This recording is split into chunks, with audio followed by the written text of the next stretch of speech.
ദൈവനാമം വാഴ്ത്തപ്പെടുമാറാകട്ടെ. ദൈവത്തിൻ്റെ കൃപയാൽ നമുക്ക് വീണ്ടും ദൈവദിനമായി സന്ധിപ്പാൻ നമുക്ക് ലഭിക്കുന്ന അവസരത്തെ ഓർത്ത് ഞാൻ ദൈവത്തെ സ്തുതിക്കുന്നു, സ്തോത്രം ചെയ്യുന്നു. നമുക്ക് എല്ലാവർക്കും കർത്താവായ യേശു നാമത്തിൽ സ്നേഹബന്ധങ്ങളെ അറിയിക്കുകയാണ്. കാലവർഷത്തിൻ്റെ കെടുതികൾ ഇത്രയേറെ ഉണ്ടായിട്ടും നമ്മുടെ ക്ലാസ്സുകൾ മുടങ്ങാതെ റെക്കോർഡ് ചെയ്യുവാനും അത് എഡിറ്റ് ചെയ്യുവാൻ അപ്ലോഡ് ചെയ്യുവാനെല്ലാം കർത്താവ് നമ്മളെ സഹായിച്ചു കൊണ്ടിരിക്കുന്നത് ഓർത്ത് ഞാൻ ദൈവത്തെ സ്തുതിക്കുന്നു. നിങ്ങളുടെ പ്രാർത്ഥനാ സഹായത്തിനായിട്ട് ഞാൻ നന്ദി പറയുകയും ചെയ്യുന്നു. നമ്മളിന്ന് നമ്മുടെ പഠന പരമ്പരയിലെ 32ാമത്തെ വിഷയത്തിലേക്ക് പ്രവേശിക്കുകയാണ്. അതോടൊപ്പം തന്നെ 291ാമത്തെ ക്ലാസ്സും കൂടിയാണ്. അപ്പോൾ കഴിഞ്ഞ 290 ദിവസവും കഴിഞ്ഞ 31 വിഷയങ്ങളിലും പഠിക്കാനും കർത്താവിനെ സഹായിച്ചു. നമ്മൾ 32ാമത്തെ വിഷയം പഠിക്കുമ്പോൾ 291ാമത്തെ ക്ലാസ്സിലേക്ക് പ്രവേശിക്കുമ്പോൾ ദൈവത്തെ സ്തുതിക്കുകയും ഒപ്പം തന്നെ തുടർന്നുള്ള വിഷയങ്ങളും പരിശുദ്ധാത്മ സഹായത്തോടെ പഠിപ്പിക്കുവാനും പഠിക്കുവാനും കൃപ നൽകണനായിട്ട് ദൈവത്തോട് പ്രാർത്ഥിക്കുകയും ചെയ്യാം. എല്ലാവർക്കും കൂടി നന്ദി പറയുന്നു. നമ്മൾ ഇന്നു മുതൽ പഠിക്കുന്ന വിഷയം ദൈവശാസ്ത്രം എന്നുള്ളതാണ്. നമുക്കറിയാം, ദൈവശാസ്ത്രം എന്ന് പറഞ്ഞാൽ ദൈവത്തെ സംബന്ധിക്കുന്ന കാര്യങ്ങളെക്കുറിച്ചുള്ള പഠനശാഖയാണ്. അപ്പോൾ തന്നെ നമ്മൾ മനസ്സിലാക്കേണ്ട ഒരു കാര്യം, ഈ സകല ചരാചരത്തെയും സൃഷ്ടിച്ച ദൈവം, ഈ സകലത്തെയും പരിപാലിക്കുന്ന ദൈവത്തെക്കുറിച്ച് മനുഷ്യരായ നമ്മൾ നമ്മുടെ ചെറിയ ബുദ്ധിയിൽ പഠിച്ച് പൂർണ്ണമായി മനസ്സിലാക്കുവാൻ കഴിയുന്ന ഒരു യാഥാർത്ഥ്യമല്ല ദൈവം നമ്മൾ തിരിച്ചറിയണം. നമുക്ക് ലഭിക്കുന്നതായ പരിമിതമായ അറിവുകൾ വെച്ചുകൊണ്ട് ദൈവത്തെക്കുറിച്ച് നമ്മൾ ഇത്രയും വിശാലമായി പഠിച്ച് പൂർണ്ണമായി ഗ്രഹിക്കുക എന്നുള്ളത് അസാധ്യമാണെങ്കിൽ തന്നെയും മനുഷ്യനോടുള്ള ബന്ധത്തിൽ ദൈവം എപ്രകാരം എല്ലാം പ്രവർത്തിക്കുന്നുള്ള ചെറിയ ഒരു വിവരണമാണ് നമ്മൾ നൽകുവാനായിട്ട് ആഗ്രഹിക്കുന്നത്. അതുകൊണ്ട് ദൈവശാസ്ത്രം എന്ന് കേൾക്കുമ്പോൾ തന്നെ നമ്മുടെ ബുദ്ധിക്ക് ഒതുക്കി നിർത്തിക്കുന്ന ദൈവത്തെ അല്ല നമ്മൾ കാണേണ്ടത്.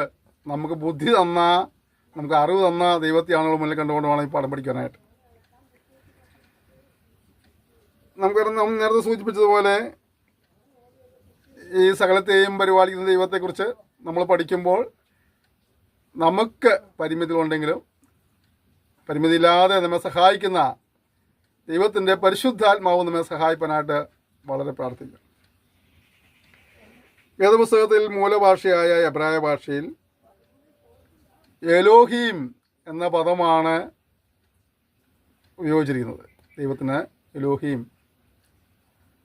പുതിയ നിയമത്തിലെ എഴുത്തുഭാഷ ഗ്രീക്കായിരുന്നു.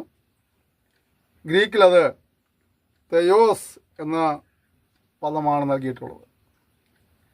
എബ്രായ ഭാഷയിൽ എലോഹീം എന്നും ഗ്രീക്കിൽ തെയോസ് എന്ന പദവുമാണ് ദൈവം എന്ന് നമ്മൾ മലയാളത്തിൽ പറയുന്നതായ ആ പദത്തിന് മൂലഭാഷയിൽ നൽകിയിരിക്കുന്ന പദങ്ങൾ. ഈ രണ്ട് പദങ്ങളുടെ അർത്ഥവ്യാപ്തി പോലും അതുള്ളതുപോലെ ഗ്രഹിക്കുവാൻ നമ്മൾ അശക്തരാണ്. അത്രയേറെ വിശാലമേറിയ ഒരർത്ഥവ്യാപ്തി ഈ രണ്ട് പദങ്ങൾക്കും ഉണ്ട്. നമ്മൾ മനസ്സിലാക്കണം. ഏല, ഏൽ എന്നീ പദങ്ങളിൽ നിന്ന് വന്ന ഒരു പദമാണ് എലോഹീം എന്ന് കരുതുന്നതായ പണ്ഡിതന്മാരുമുണ്ട്.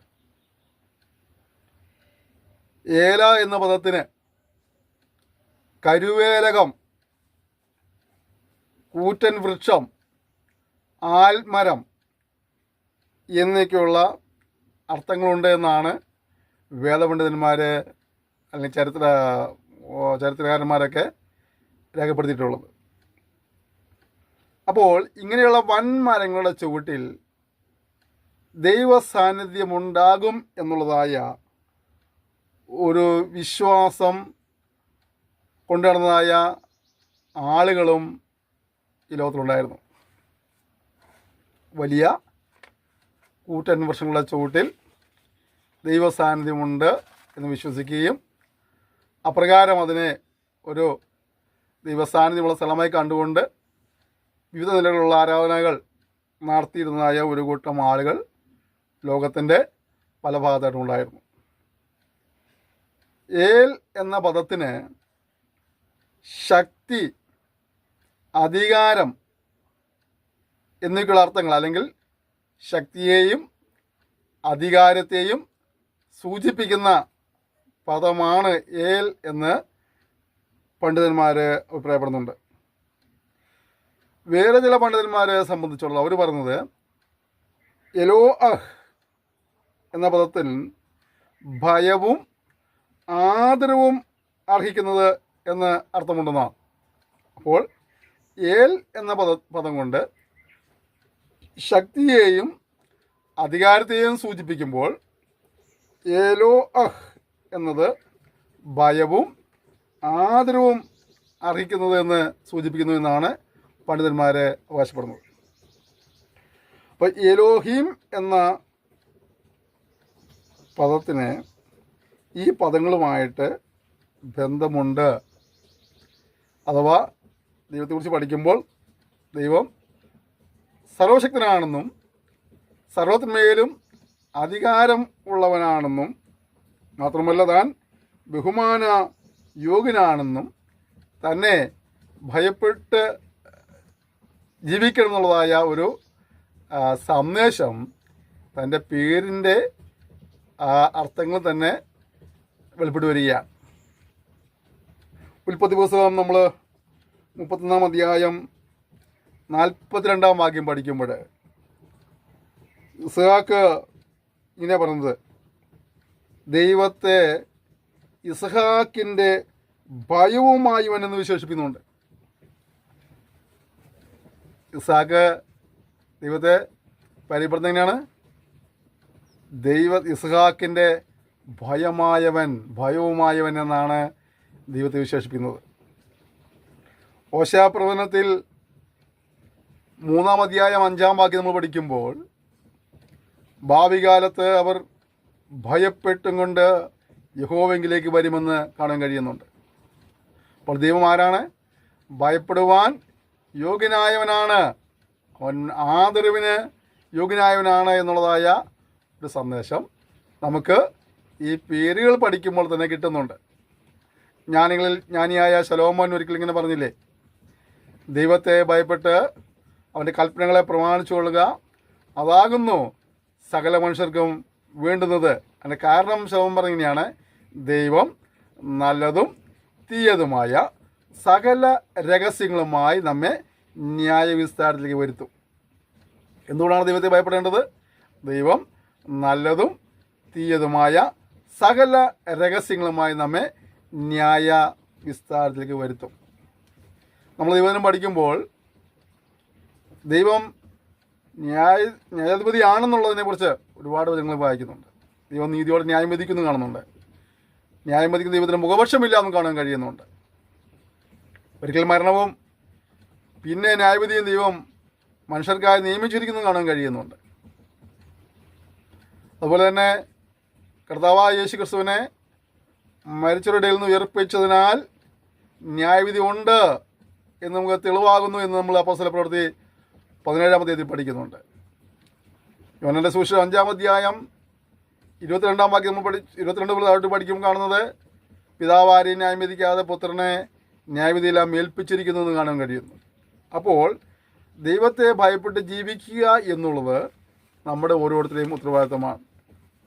ശലോമോൻ സഭാപ്രസംഗ പുസ്തകം 10 ഇങ്ങനെ പറയുന്നുണ്ട്, യൗവനക്കാരാ, എൻ്റെ ഹൃദയം സന്തോഷിക്കട്ടെ, നിനക്ക് ഇഷ്ടമുള്ള വഴികളെല്ലാം യാത്ര ചെയ്യാം, പക്ഷേ എന്നാൽ ഇവയൊക്കെ നിമിത്തം ദൈവം നിന്നെ ന്യായവിസ്താരത്തിലേക്ക് വരുത്തുമെന്നറിയുക എന്ന് പറയുന്നുണ്ട്. അപ്പോൾ മനുഷ്യൻ ഇവിടെ ജീവിക്കുമ്പോൾ ഓർക്കേണ്ട കാര്യം, ദൈവം നമ്മൾ എന്ത് ചെയ്യും? നമ്മുടെ ദൈവം ന്യായാധിപതി ആയതുകൊണ്ട് അവൻ ന്യായം വിധിക്കുമെന്നുള്ളതുകൊണ്ട് അവനെ ഭയപ്പെട്ട് ജീവിക്കുക എന്നുള്ളതാണ്.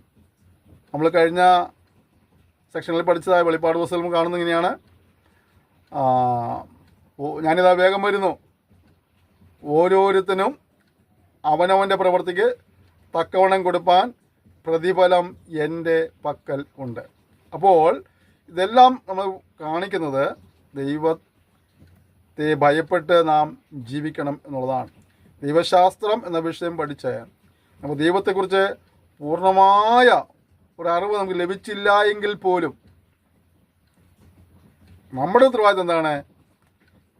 നമ്മൾ അറിഞ്ഞ കാര്യങ്ങളെ വെച്ചുകൊണ്ട് നമ്മുടെ ദൈവത്തെ ഭയപ്പെട്ട് ജീവിക്കുക എന്നുള്ളതാണ്. ഏൽ എന്ന പദം അത് ഇങ്ങനെയൊരു നിർവചനം കൊടുത്തിട്ടുണ്ട്. എല്ലാ മനുഷ്യരുടെയും ലക്ഷ്യവും അത് പ്രാപിക്കുവാനുള്ള ആഗ്രഹവും ഉള്ളത് എന്തോ അല്ലെങ്കിൽ ആരോ, അതിനെയാണ് ഏൽ എന്ന പദം സൂചിപ്പിക്കുന്നതെന്നാണ് ലഗാർഡെ എന്ന പണ്ഡിതൻ പറയുന്നത്. എന്താണ്? എല്ലാ മനുഷ്യരുടെ ലക്ഷ്യവും അത് പ്രാപിക്കുവാനുള്ള ആഗ്രഹവും ഉള്ളത് എന്തോ അല്ലെങ്കിൽ അതാരോ എന്നതിനെ സൂചിപ്പിക്കുന്ന ഒരു പദമായിട്ടാണ് ഏൽ എന്ന പദത്തെക്കുറിച്ച് വിവരിക്കുന്നത്. ശക്തി, പ്രതാപം, അധികാരം എന്നിവയെ സൂചിപ്പിക്കുന്ന പദമാണ് ഏൽ എന്ന് വേദപണ്ഡിതന്മാർ അവകാശപ്പെടുന്നുണ്ട്. ഏൽ എന്ന പദം കൊണ്ട് എന്തൊക്കെയാണ് സൂചിപ്പിക്കുന്നത്? ശക്തി, പ്രതാപം, അധികാരം. നമ്മൾ യഹസ്കേൽ പ്രവചനം 31 അധ്യായം 11 വാക്യം പഠിക്കുമ്പോഴും യോബിൻ്റെ പുസ്തകം 41 അധ്യായം 1 മുതലുള്ള വചനങ്ങളെ നമ്മൾ പഠിക്കുമ്പോഴും ശക്തനായത് എന്ന് സൂചിപ്പിക്കുന്നതിന് ഏൽ എന്ന പദമാണ് ഉപയോഗിച്ചിരിക്കുന്നത്. അതാണ് വേദപണ്ഡിതന്മാർ അഭിപ്രായപ്പെടുന്നത്. യഹസ്കേൽ 31:11 യോബ് 41 1 മുതലുള്ള വചനങ്ങൾ വായിക്കുമ്പോൾ ശക്തനായത്, ശക്തനായവ അല്ലെങ്കിൽ അങ്ങനെയുള്ള പദങ്ങൾ ഉപയോഗിക്കുന്നിടത്തൊക്കെ അവിടെ ഏൽ എന്ന പദമാണ് ഉപയോഗിച്ചിരിക്കുന്നതാണ് വേദപണ്ഡിതന്മാർ അഭിപ്രായപ്പെടുന്നത്. ഇനി വേദപണ്ഡിതന്മാരുടെ അഭിപ്രായത്തിൽ, ചരിത്രകാരന്മാരുടെ അഭിപ്രായത്തിലൊക്കെ കനാൻ നാട്ടിലെ ദേവഗണത്തിൽ ഏൽ എന്ന ദേവനാണ് പ്രധാനിയായിരുന്നത് എന്ന് അവരുടെ ഒരു വിശ്വാസം ഉണ്ടായിരുന്നു.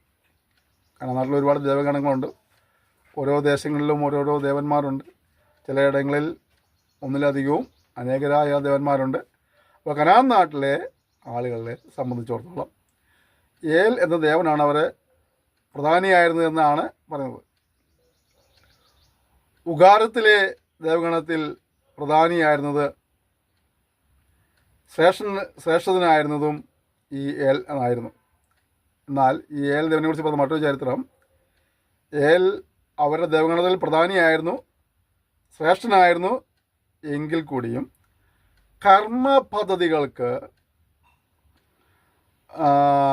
നേതൃത്വം വഹിക്കുന്ന കാര്യത്തിൽ ഏൽ വളരെ പിമ്പനായിരുന്നു. അതുകൊണ്ട് ഭരണകാര്യങ്ങളുടെ കർത്തൃത്വമെല്ലാം ബാൽ ദേവനെ ഏൽപ്പിച്ചു എന്നാണ് അവരുടെ ചരിത്രം പറയുന്നത്, അവരുടെ പാരമ്പര്യങ്ങൾ പറയുന്നത്. അപ്പോൾ അദ്ദേഹത്തിന് ഭരണപരമായ കാര്യങ്ങൾ ചെയ്യാനുള്ള താല്പര്യക്കുറവുള്ളതുകൊണ്ട് ബാൽ ദേവനെ ആ കാര്യങ്ങളിൽ ഏൽപ്പിച്ചിരുന്നു എന്നൊക്കെ അവരുടെ ചരിത്രം പറയുന്നുണ്ട്. നമുക്കതുമായിട്ട് വലിയ ബന്ധമൊന്നുമില്ലെങ്കിലും ജസ്റ്റ് സൂചിപ്പിച്ചത് മാത്രമേ ഉള്ളൂ. ഏൽ എന്ന പദത്തെ നമ്മുടെ ദൈവത്തെ അത്യുന്നതനായവൻ എന്ന് വിശേഷിപ്പിക്കുന്നുണ്ട്. നേരത്തെ നമ്മൾ കണ്ടത് ശക്തനായ ദൈവമെന്നാണ്. ഇപ്പോൾ നമ്മൾ കണ്ടത് അത്യുന്നതനായവൻ എന്നാണ്. ഉൽപ്പത്തി പുസ്തകം 14 അധ്യായം 23 വാക്യം പഠിക്കുമ്പോൾ കാണുന്നത് അവിടെ ഈ പദം ഉപയോഗിച്ചിരിക്കുക, ഏൽ എന്ന പദം ഉപയോഗിച്ചിരിക്കുകയാണ്. അതിൻ്റെ അർത്ഥം എന്താണ്? അവൻ അത്യുന്നതനായവൻ എന്നാണ്. അതുപോലെ ദാനിയേൽ പ്രവചനം 11 അധ്യായത്തിൻ്റെ 36 വാക്യം നമ്മൾ പഠിക്കുമ്പോൾ ദൈവാതിദൈവം എന്ന് വിശേഷിപ്പിക്കുന്നതിൽ ഏൽ എന്ന പദമാണ് ഉപയോഗിച്ചിരിക്കുന്നതെന്ന് വേദപണ്ഡിതന്മാർ അഭിപ്രായപ്പെടുന്നുണ്ട്.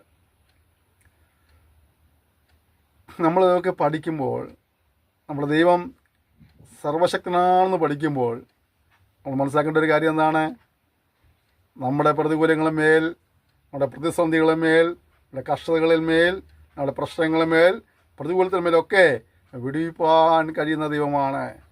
അവനെ ജയിക്കുവാൻ, ദൈവത്തെ ജയിക്കുവാൻ ഒരു ശക്തിക്കോ വ്യക്തിക്ക് കഴിയില്ല എന്നും ഏതൊരു പ്രതിസന്ധിക്കും മാറ്റം വരുത്തിക്കൊണ്ട് വിടുതൽ നൽകുവാൻ, ആശ്വാസം നൽകുവാനായിട്ട് നമ്മുടെ ദൈവത്തിന് കഴിയുമെന്നുള്ള വിശ്വാസമാണ് നാം ഈ പദങ്ങളും അർത്ഥങ്ങളും പഠിക്കുമ്പോൾ നമ്മിൽ രൂപം കൊള്ളേണ്ടത്. ദൈവത്തെക്കുറിച്ച് ചില പദങ്ങൾ പഠിച്ചു, അതിൻ്റെ അർത്ഥം പഠിക്കുക. അതിനൊക്കെ ഉപരിയായിട്ട് നമ്മുടെ ദൈവം ആരാണ്? അവൻ സർവശക്തനായ ദൈവമാണ്, അസാധ്യമായിട്ട് ഒന്നുമില്ല എന്ന് നമ്മൾ പഠിക്കുമ്പോൾ എൻ്റെയും നിൻ്റെ ജീവിതത്തിൽ ഞാനിന്ന് നേരിടുന്ന വിഷയങ്ങൾ ഏതുമാകട്ടെ, പ്രശ്നങ്ങൾ ഏതുമാകട്ടെ, പ്രതിസന്ധികൾ ഏതുമാകട്ടെ, കഷ്ടതകൾ ഏതുമാകട്ടെ, അതിൽ നിന്ന് വിടുവിക്കുവാൻ കഴിയുന്ന ദൈവത്തെയാണ് നമ്മൾ പഠിക്കുന്നത്, നമ്മൾ വിശ്വസിക്കുന്നത്. അവനെ നമ്മൾ പിതാവ് എന്ന് വിളിക്കുന്നുള്ളതായ വിശ്വാസം നമ്മൾ ഭരിക്കുമ്പോൾ പ്രതിസന്ധികളിലും പ്രതികൂലങ്ങളിലും നിരാശപ്പെടാതെ മുന്നോട്ട് പോകാൻ അത് നമുക്ക് സഹായകരമായി തീരും. അതുപോലെ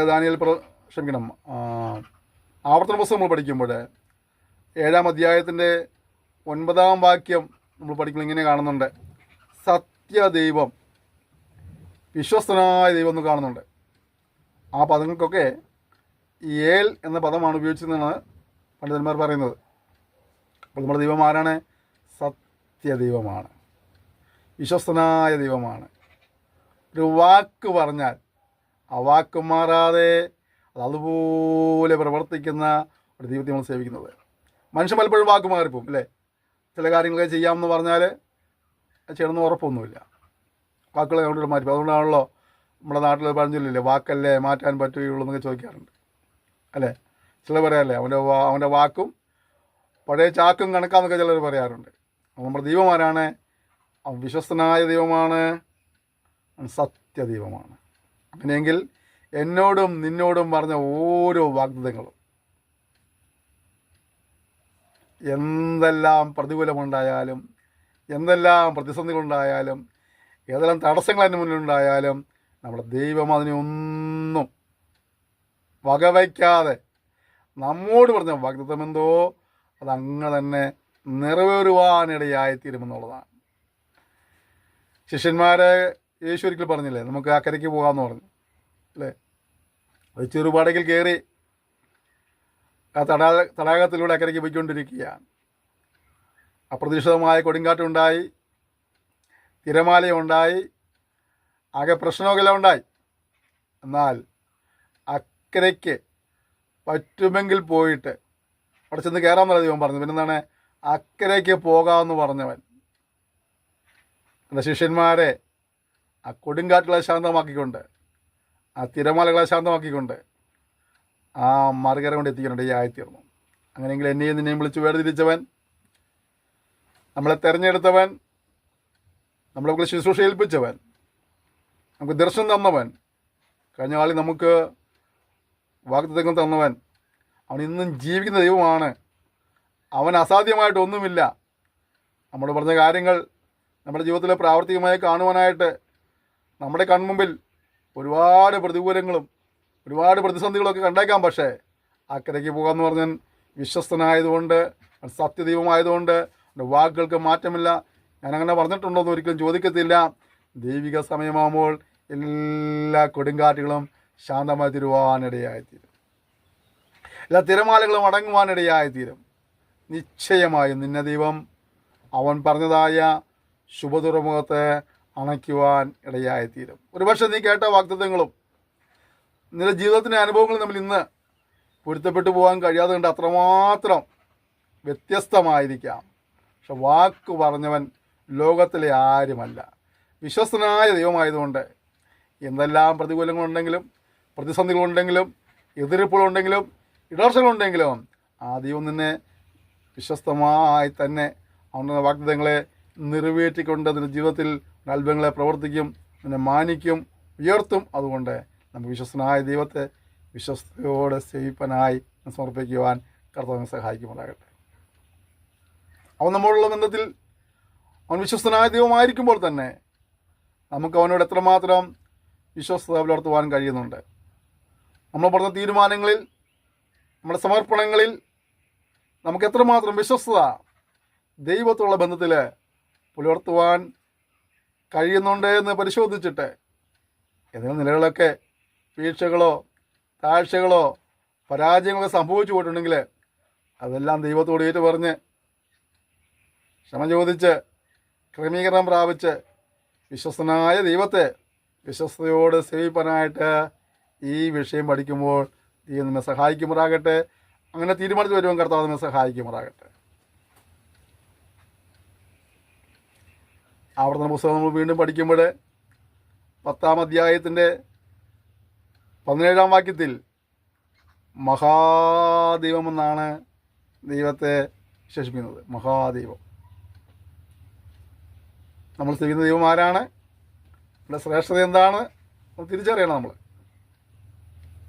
നമുക്കെപ്പോഴും ഒരാവശ്യം വരുമ്പോൾ നമ്മേക്കാൾ ഉന്നതന്മാരെയാണ് നമ്മൾ പലപ്പോഴും ആശ്രയിക്കാറുള്ളത്. അപ്പോൾ തന്നെ 10 രൂപയുടെ ആവശ്യമുള്ളപ്പോൾ അത് ചോദിക്കുവാൻ ചിലരെ നമുക്ക് കൺമുമ്പിൽ പെട്ടെന്ന് വരും. ആവശ്യം 100 ആണെങ്കിൽ അതിന് പ്രാപ്തിയുള്ളവരെ നമ്മൾ ചോദിക്കുക. ആവശ്യം 1000-മോ 10,000-മോ ലക്ഷമോ ഒക്കെ ആണെങ്കിൽ അത് നൽകുവാൻ പ്രാപ്തിയുള്ളവരാണ് വ്യക്തിയോടാണ് നമ്മൾ പോയിട്ട് ആ തുക ചോദിക്കത്തുള്ളൂ. അങ്ങനെയെങ്കിൽ നമ്മുടെ ദൈവം ആരാണ്? മഹാദൈവമാണ്. എന്ന് പറഞ്ഞാൽ എൻ്റെയും നിൻ്റെയും ഏതൊരു ആവശ്യത്തെയും നമുക്ക് വേണ്ടി ആ ആവശ്യ സമയത്ത് സഹായിക്കുവാൻ കഴിയുന്ന, നമ്മുടെ ഓരോ പ്രതിസന്ധികളുമേലും ജയം നൽകുവാൻ കഴിയുന്ന മഹാനായ ദൈവത്തെയാണ് നമ്മൾ സേവിക്കുന്നത്. മറുവശം പറഞ്ഞാൽ നമുക്ക് അഭിമാനിക്കാൻ കഴിയുന്നത്. കാരണം എന്താണ്? നമ്മുടെ പിതാവ് ആരാണ്? മഹാദൈവമാണ്. അല്ലേ? പല മക്കളും അറിയപ്പെടുന്നത് പിതാക്കന്മാരുടെ പേരുകളിലാണ്. അവരുണ്ടാക്കി വെച്ചതായ സൽപ്പേരുകളിലാണ് പല മക്കളും അറിയപ്പെടുന്നത്. അല്ലേ? ഒരു ഉത്തമ നല്ല ഭരണാധികാരിയായിരുന്നെങ്കിൽ ആ ഭരണാധികാരിയുടെ മക്കളെ ആ പേരിൽ അറിയപ്പെടുകയായിത്തീരും. ഒരു നല്ല ഡോക്ടറായിരുന്നെങ്കിൽ, നല്ല പോലീസുകാരനായിരുന്നെങ്കിൽ അവർ ആയിരുന്ന തലങ്ങളിൽ അവരുടെ പ്രവർത്തന മികവുകളെ മനസ്സിലാക്കിക്കൊണ്ട് ആ ഒരു ബഹുമാനം ആ തലമുറയ്ക്കും കിട്ടുവാനിടയായിത്തീരും. അങ്ങനെയെങ്കിൽ നമ്മുടെ പിതാവ് ആരാണ്? മഹാദൈവമാണ്. ആ മഹാദൈവത്തെ, അത്യുന്നതനായവനെ, വിശ്വസ്തനായവനെ, സത്യവാനായവനെ നമുക്ക് പിതാവേന്ന് വിളിക്കുവാൻ ഭാഗ്യം ലഭിച്ചിരിക്കുക. അതിനുള്ള ശ്രേഷ്ഠപതിയൊന്നും വേണ്ട. അല്ലേ?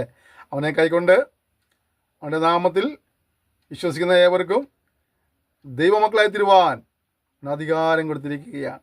ഇതിൽ പരം വേറെ എന്ത് പദവിയാണ് നമുക്ക് വേണ്ടത്? പ്രിയപ്പെട്ടവരെ, അവനമക്കളായ ജീവിതങ്ങൾ ലഭിച്ച ഭാഗ്യത്തിനായി ഞാൻ ഇത് സ്തുതിക്കുന്നു. അപ്പോൾ തന്നെ ഒരു ഉത്തരവാദിത്വം നമുക്കുണ്ട്. നമ്മുടെ സ്വർഗീയ പിതാവ് സൽഗുണപൂർണനായിരിക്കുന്നത് പോലെ നിങ്ങളും സൽഗുണപൂർണരായിരിപ്പീൻ. മത്തായിയുടെ സുവിശേഷം 5-ാം പഠിക്കുമ്പോൾ കാണാൻ അങ്ങനെയാണ്. നമ്മുടെ പിതാവ് ആരാണ്? സൽഗുണപൂർണൻ ആണ്. അതുകൊണ്ട് മക്കളായ എന്തായി തീരണം? സൽഗുണപൂർണർ ആകണം. ചിലർ പറയാറില്ലേ, അവൻ്റെ അപ്പനെ പോലെ തന്നെ നല്ല സ്വഭാവമാണ്. ചിലരെ കുറിച്ച് പറയും അവൻ്റെ അപ്പൻ്റെ പേര് കളഞ്ഞു എന്ന് പറയാറുണ്ട്. അപ്പോൾ നമ്മുടെ പിതാവ് സൽഗുണപൂർണനായിരിക്കുന്നത് കൊണ്ട് നമ്മൾ ആരായിരിക്കണം? നമ്മൾ സൽഗുണപൂർണർ ആയിത്തീരണം.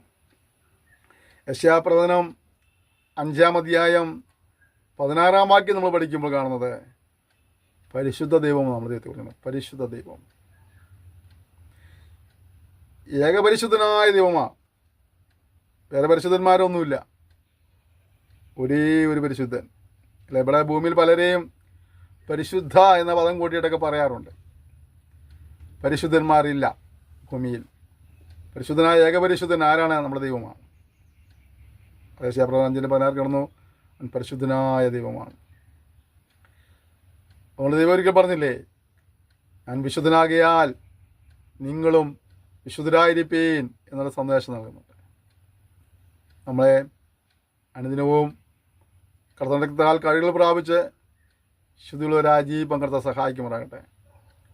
ദൈവത്തിൻ്റെ ഇഷ്ടമോ ഉള്ള ശുദ്ധീകരണം തന്നെയാണെന്ന് നമ്മൾ തെസ്സലോനിക്കയിൽ പഠിച്ചിട്ടുണ്ട്. എബ്രായലേഖനം പഠിക്കുമ്പോൾ ശുദ്ധീകരണം കൂടാതെ ആരും കർത്താവിനെ കാണുകയില്ല എന്ന് നമ്മൾ പഠിക്കുന്നുണ്ട് 12-ാം അധ്യായത്തിൽ.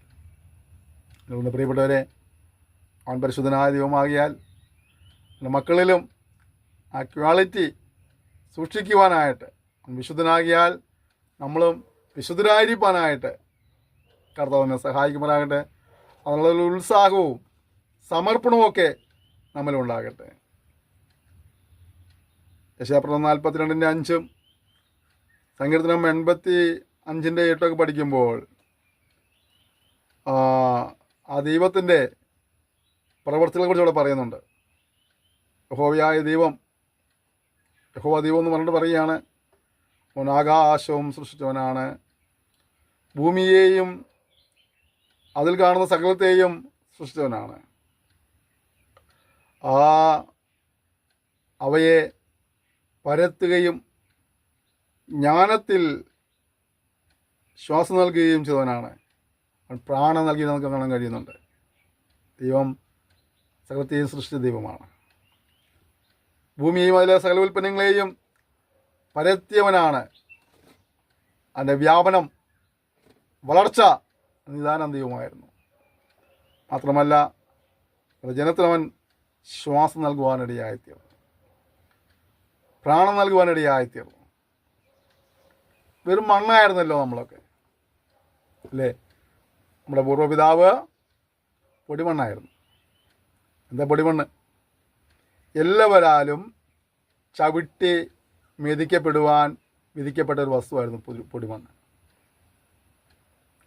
എല്ലാവരാലും വലിച്ചെറിയപ്പെടുവാൻ വിധിക്കപ്പെട്ട ഒരു വസ്തുവായിരുന്നു പൊടിമണ്ണ്. അങ്ങനെ എല്ലാവരാലും ചവിട്ടി മെതിക്കപ്പെടുവാനായിട്ടും വലിച്ചെറിയപ്പെടുവാനായിട്ട് വിധിക്കപ്പെട്ടതായ ആ പൊടിമണ്ണ് തമ്പുരാൻ കരങ്ങളിലെടുത്ത് അതിനെ ഒരു മനുഷ്യരൂപത്തിലാക്കി അവൻ്റെ മൂക്കിൽ ജീവശ്വാസം ഊതിക്കഴിഞ്ഞപ്പോൾ അവൻ സകലത്തെയും അടക്കി ഭരിക്കുന്ന അധികാരിയായി മാറുവാനിടയായിത്തീർന്നു. അപ്പോൾ ആ കാര്യം നമുക്ക് തരുന്നൊരു സന്ദേശമുണ്ട്. പക്ഷെ നമ്മുടെ ഇന്നത്തെ അനുഭവങ്ങൾ ചവിട്ടി മെതിക്കപ്പെട്ട അനുഭവങ്ങളോ അവഗണിക്കപ്പെട്ട അനുഭവങ്ങളോ ഒക്കെ ആയിരിക്കാം. എല്ലാവരാലും ചവിട്ടി മെതിക്കപ്പെട്ട അനുഭവങ്ങളിൽ, എല്ലാവരാലും അവഗണിക്കപ്പെട്ട അനുഭവങ്ങളാണെങ്കിലും തമ്പുരാൻ്റെ കാര്യങ്ങൾ ഇതിനെ ഏൽപ്പിച്ചു കൊടുക്കുന്നെങ്കിൽ വരുന്നാൾ അതിനെ പണിയുവാനിടയായിത്തീരും. എൻ്റെ അവസ്ഥകൾക്ക് മാറ്റം വരുത്തിക്കൊണ്ട്, സ്ഥിതികൾക്ക് ഭേദം വരുത്തിക്കൊണ്ട് ഇന്നലകളിൽ നിന്നെ ചവിട്ടി മെതിച്ചവരുടെ നാളുകളിൽ നീ അവരെ ഭരിക്കുന്ന രീതിയിലായിത്തീരും. നമ്മൾ യെശയ്യാപ്രവചനം പഠിക്കുമ്പോൾ ഇങ്ങനെ 14-ാം അധ്യായത്തിൽ ഇങ്ങനെ വാക്യം കാണുന്നുണ്ട്. അവരെ പീഡിപ്പിച്ചവരെ അവർ ഭരിക്കുവാൻ തുടങ്ങി കാണാൻ കഴിയുന്നുണ്ട്. അവരെ ഞെരുക്കിയവരെ അവർ ഭരിക്കുവാൻ തുടങ്ങിയതാണ്. അപ്പോൾ ഇന്നലകളിൽ തന്നെ രോഗമോ കടഭാരങ്ങളോ അസമാധാനമോ അസന്തുഷ്ടിയോ ഏതെങ്കിലും പ്രതിസന്ധികളും പ്രതികൂലമൊക്കെ നിന്നെ അടക്കി ഭരിച്ചുകൊണ്ടിരുന്നെങ്കിൽ, നിന്നെ ദൈവത്തിൽ ആശ്രയിക്കുമ്പോൾ, ദൈവപ്രവർത്തന ജീവിതത്തിൽ വെളിപ്പെടുമ്പോൾ നിനകളെ നിന്നെ ഭീതിപ്പെടുത്തിക്കൊണ്ടിരുന്ന ഈ വിഷയങ്ങളുടെ മേലും നീ ജയമെടുത്ത് നീക്ക് അവയെ അടക്കി ഭരിക്കുവാനായി, അവയുടെ ജയമെടുപ്പാനായി ദൈവം കൃപ നൽകുവാനിടയായിത്തീർന്നു. അതേ ചവിട്ടി വിധിക്കുവാൻ വിധിക്കപ്പെട്ടതിന്, മാലിന്യ കൂമ്പാരങ്ങളിലേക്ക് വലിച്ചെറിയുവാൻ വിധിക്കപ്പെട്ടതിന് തമ്പുരാൻ കരങ്ങളിൽ എടുത്തു കഴിഞ്ഞപ്പോൾ സ്ഥിതികൾക്ക് മാറ്റം വന്നു, അവസ്ഥകൾക്ക് മാറ്റം വന്നു, അല്ലേ? അവൻ സകലത്തിനും അധികാരിയായി തീർന്നു പോലെ ഒരുപക്ഷെ നിന്ന് അനുഭവിക്കുന്ന കെടുതികൾ ഏതുമാകട്ടെ, പ്രശ്നങ്ങൾ ഏതു തന്നെയാകട്ടെ, പ്രതിസന്ധികൾ ഏതുമാകട്ടെ, ഒരു ദൈവം നമുക്ക് ജീവിക്കുന്നുണ്ട്. അത്യുന്നതനായ ദൈവമാണ് അവൻ. ദൈവമാണ് അവൻ. സത്യദൈവമാണ്, വിശ്വസനായ ദൈവമാണ്, മഹാദൈവമാണ്, പരിശുദ്ധ ദൈവമാണ്. അവൻ സകലത്തെയും സൃഷ്ടിച്ചവനും സകലത്തെയും വളർത്തിക്കൊണ്ടുവരുന്നവനും സകലത്തെയും പരിപാലിക്കുന്നവനും ശ്വാസം നൽകുകയും പ്രാണം നൽകുകയും ചെയ്ത ദൈവമാകിയാലേ നിനക്ക് ആവശ്യമായത് എന്തോ നിങ്ങൾക്ക് തന്നതിന് മാനിപ്പനടിയായിത്തീരും. അതുകൊണ്ട് വിശ്വാസാൽ നമുക്ക് ആ ദൈവത്തിൽ ആശ്രയിച്ച് നമുക്ക് ഒരു നിമിഷം ഒരുമിച്ച് പ്രാർത്ഥിക്കാം. നാം ദൈവത്തെക്കുറിച്ചുള്ള ചില അറിവുകൾ നമ്മൾ നേടുമ്പോൾ നമ്മുടെ ദൈവത്തെക്കുറിച്ചുള്ള നമ്മുടെ വിശ്വാസം വർദ്ധിക്കട്ടെ, അവനുള്ള ആശ്രയബോധം വർദ്ധിക്കട്ടെ.